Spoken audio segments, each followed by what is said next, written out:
Uma boa noite para quem nos acompanha nesta segunda-feira, dia 30 de junho. Eu sou Isabela Melano e agora vamos aos destaques do Poder Judiciário Nacional. União, estados e municípios já recuperaram 56 bilhões de reais por meio de títulos protestados em um ano. Carolina Cassola. Foram apresentados de março de 2024 até abril de 2025, o que corresponde a um aumento de 148% em relação ao mesmo período no ano anterior, quando foram apresentados 8 milhões e 200 mil títulos. Abono de permanência integra cálculo de adicional de férias e 13º salário do servidor. Conselho Nacional de Justiça debate políticas judiciárias para pessoas idosas. Karina Chagas. Segundo dados do IBGE, em 2022, pessoas com mais de 60 anos representavam 15,6% da população brasileira. As projeções apontam para um crescimento expressivo desse grupo, o que coloca o Brasil entre as maiores populações idosas do mundo nas próximas décadas. E ainda, STF marca audiências de testemunhas da ação penal do Núcleo 2 por tentativa de golpe. Agora são 6 horas e 15 minutos e o Radar da Justiça começou. Rádio TJ Minas, Radar da Justiça. Cerca de 56 bilhões de reais foram recuperados pela União, estados e municípios por meio de títulos protestados no período de um ano. As informações com a repórter Carolina Cassola. Mais do que dobrou o volume de títulos protestados pelo Executivo Federal, Estadual e Municipal a partir da implantação da Política Judiciária de Eficiência das Execuções Fiscais do Conselho Nacional de Justiça. Essa ação foi prioritária na gestão do presidente do CNJ e do Supremo Tribunal Federal, ministro Luiz Roberto Barroso. Foram apresentados de março de 2024 até abril de 2025, o que corresponde a um aumento de 148% em relação ao mesmo período no ano anterior, quando foram apresentados 8 milhões e 200 mil títulos. Por meio dos tabelionatos de protesto, foram recuperados, nesse período de um ano, 56 bilhões de reais, que representam uma média de recuperação de 26% em relação ao total protestado. Um acréscimo significativo aos cofres públicos ocorreu no período compreendido a partir da Resolução CNJ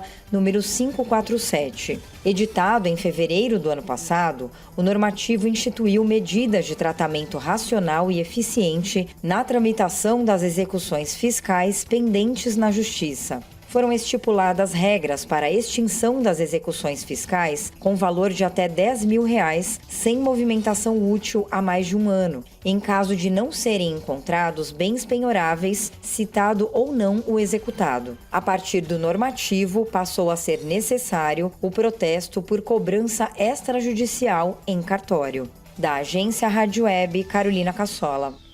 Especialistas contribuem para fortalecer políticas judiciárias para pessoas idosas. Confira os detalhes com a repórter Karina Chagas. O Conselho Nacional de Justiça promoveu na última semana o primeiro encontro nacional do Comitê Nacional das Pessoas Idosas. O evento reuniu magistrados, servidores, especialistas na temática do envelhecimento e representantes dos três poderes, com o objetivo de refletir e debater a inclusão e o acesso à justiça da população idosa. Segundo dados do IBGE, em 2022, pessoas com mais de 60 anos representavam 15,6% da população brasileira.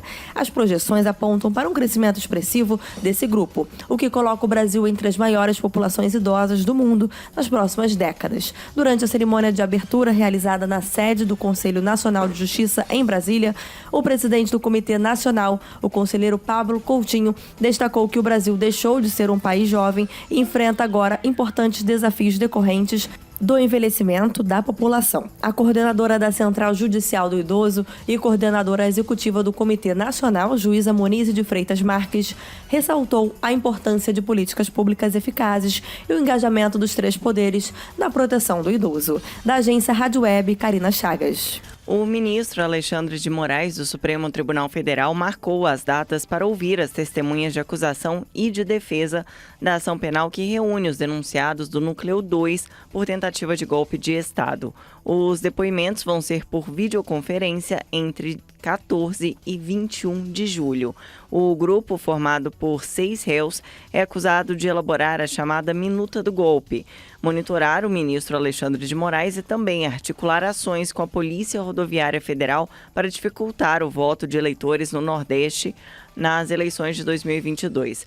Fernando de Souza Oliveira, delegado da Polícia Federal, Felipe Garcia Martins Pereira, ex-assessor para assuntos internacionais da Presidência da República, Marcelo Costa Câmara, coronel da Reserva do Exército e ex-assessor da Presidência da República, Marília Ferreira de Alencar, delegada e ex-diretora de inteligência da Polícia Federal, Mário Fernandes, general da Reserva do Exército, e Silvinei Vasques, ex-diretor-geral da Polícia Rodoviária Federal, respondem pelos crimes de tentativa de abolição violenta do Estado Democrático de Direito, tentativa de golpe de Estado, participação em organização criminosa armada, dano qualificado e deteriorização de patrimônio tombado. De acordo com o cronograma, as testemunhas de acusação vão ser ouvidas no dia 14 de julho, a partir das 9 da manhã. No mesmo dia, será ouvido o tenente-coronel Mauro Cid, que fechou o acordo de colaboração premiada. Em seguida, começam os depoimentos das testemunhas de defesa. Ao todo, foram indicadas 118 testemunhas e algumas são comuns a mais de um réu. Na mesma ocasião, o ministro rejeitou pedidos de oitiva de Walter Braga Neto, Rafael Martins, Jair Bolsonaro, Anderson Torres, Felipe Garcia e Mário Fernandes, entre outros investigados. Isso porque, segundo o relator, a jurisprudência do Supremo veda a possibilidade de oitiva de corréu e de réus em processos conexos na qualidade de testemunha ou então de informante. Agora são 6 horas e 21 minutos. No próximo bloco, terceira turma do STJ não reconhece legitimidade de menor e extingue rescisória baseada apenas em interesse econômico. E ainda, tribunais começam mutirão para analisar porte de maconha para uso pessoal. Nós voltamos já. Radar da Justiça. STJ não reconhece legitimidade de menor e extingue rescisória baseada apenas em interesse econômico. Os detalhes com Adriana Mesquita. A terceira turma do Superior Tribunal de Justiça extinguiu uma ação rescisória proposta por uma menor de idade representada pela mãe. Além de não comprovar interesse jurídico na causa, ela não integrou a relação processual originária e tinha interesse meramente econômico. E conforme o colegiado, a legitimidade ativa do terceiro para ajuizar essa modalidade de ação depende de interesse jurídico.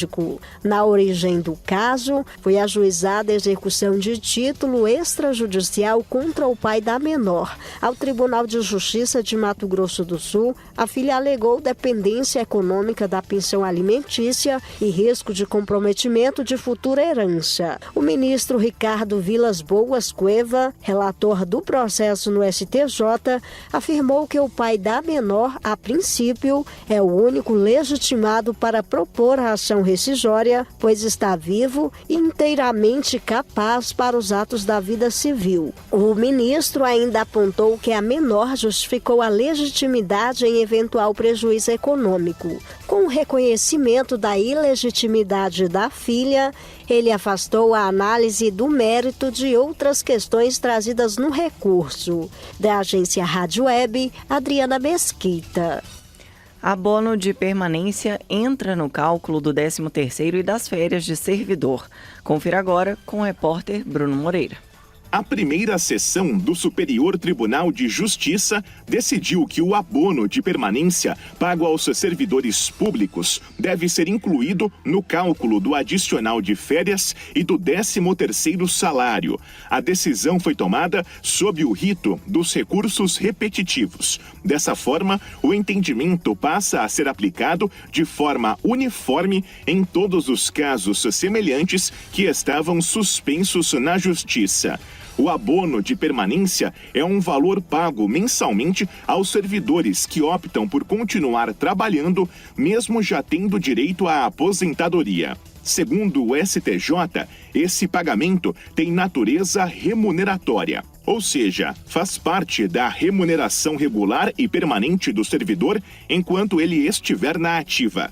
A relatora do caso, ministra Regina Helena Costa, afirmou que o benefício é habitual e obrigatório e não pode ser tratado como um pagamento eventual, como horas extras ou adicionais temporários. Da agência Rádio Web, Bruno Moreira. Os tribunais de justiça estaduais e os tribunais regionais federais iniciaram hoje o primeiro mutirão processual penal do Plano Pena Justa, que tem como um dos temas a revisão de casos sobre porte de maconha para uso pessoal, atendendo à decisão do Supremo Tribunal Federal. O esforço concentrado de reanálise dos processos segue até o dia 30 de julho e tem coordenação do Conselho Nacional de Justiça com apoio técnico do programa Fazendo Justiça. No ano passado, o STF afastou o enquadramento criminal do porte de maconha para uso pessoal, demandando que o CNJ coordenasse mutirões para revisão das condenações por tráfico de drogas em que as pessoas tenham sido detidas com menos de 40 gramas ou 6 pés de maconha.